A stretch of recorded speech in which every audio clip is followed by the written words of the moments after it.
Hello there, welcome to this quick video where we're talking about Ukraine and the aid that we're taking to Ukraine. This is the van, this is fully loaded now, ready to go to Ukraine. So just want to say a massive thank you to some people who have helped out, everyone who's brought donations in of whatever kind. Thanks to Run Pete Lee, thanks to Malba Doctor Surgery, thanks to Paul Lawrence from Durham County Council who's absolutely donated all sorts.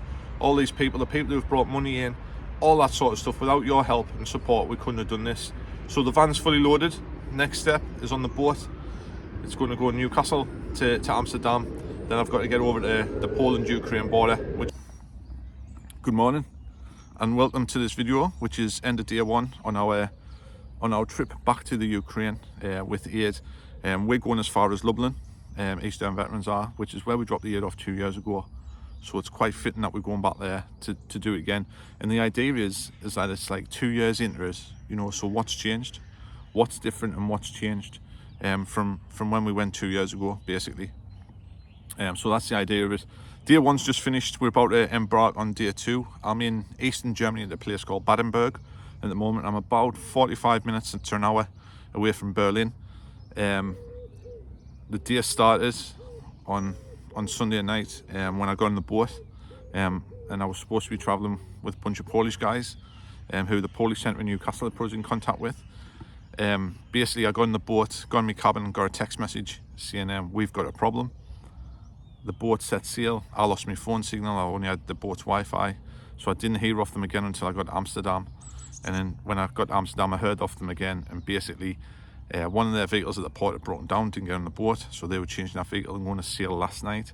And then the other vehicle was on the boat, which was a pickup truck, and that's here where we are now in Badenburg. So, you know, and they're heading down, we're moving down today to a place called Poznan in Poland, which is about 3 to 4 hour drive from here, and that's going to give the other guys a chance to catch us up there at Poznan. Then the following day we're going to go down to Lublin. I want to drop my aid off and then we're going to separate. So they're then going to go into Ukraine, I'm going to head home. They asked us if I was scared. The answer is no, but I'm also not stupid. And they're not just going to Lviv or Kiev. You know, Lviv's thought of now, speaking to people, as a very safe place to be, which it wasn't 2 years ago. It was getting bombed when we were here 2 years ago.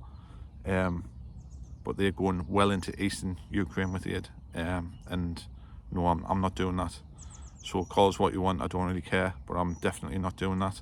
And that's a promise to me family, that I wouldn't go into Ukraine, and I'm going to keep that promise. So we're going to go down to Lublin, and we'll be in Lublin tomorrow, dropping the aid off. Okay, troops, just arrived in Lublin. Basically just waiting to be escorted now to the warehouse for the drop-off point, with all the aid for the Ukraine. One thing here, it's bitterly cold, especially compared to the UK. Freezing, in fact.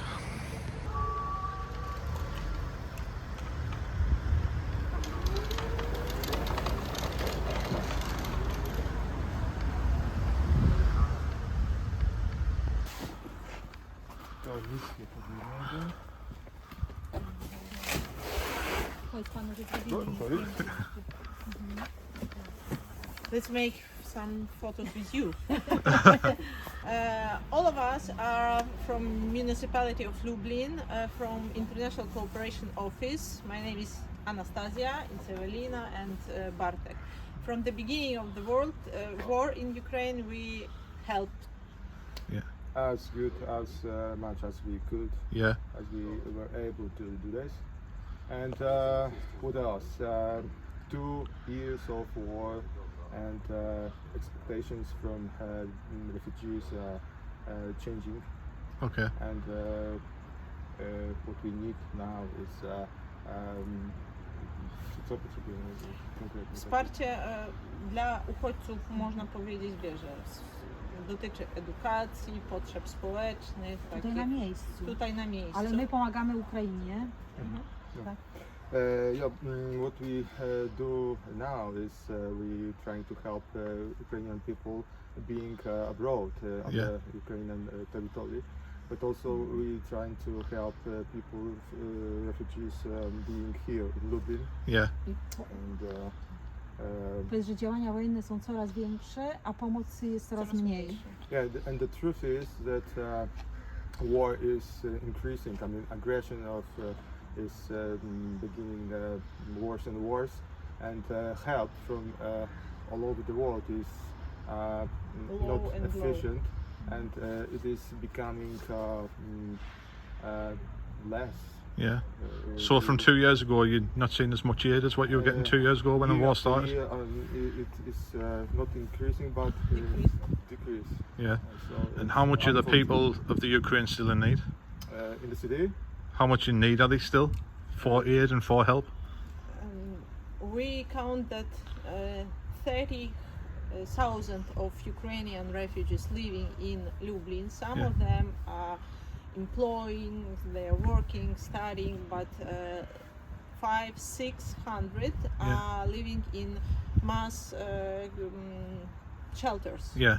So they need help very, very, very, very huge, because usually it's person with disabilities or with some illness, Yeah. or old people, or a mother with a small child. Yeah.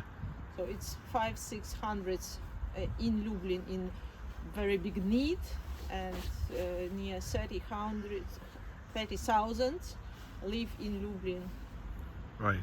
So that's 30,000 Ukrainian refugees Yes. in Lublin In alone. Lublin. And Lublin counts ile mieszkańców? 350 plus students, about 350,000 400 people Right. normally in Lublin, So- plus refugees.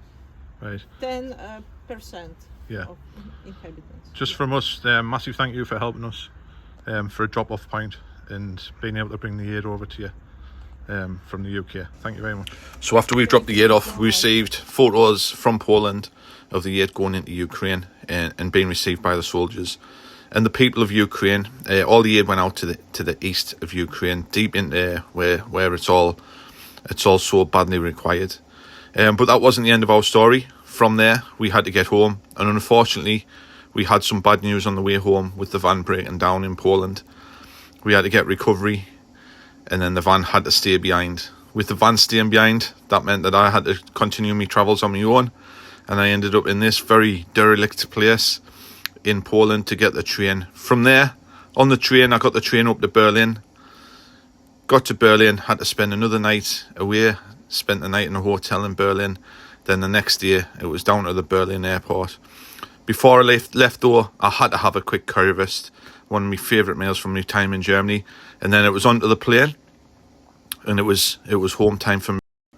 That marked the end of our trip to Ukraine, delivering aid for the people of Ukraine. And it's fair to say it was another successful trip. Please like, please subscribe, and please keep following East Down Veterans Trust and all the things that we're doing to support people from the veteran community and other people from across the world.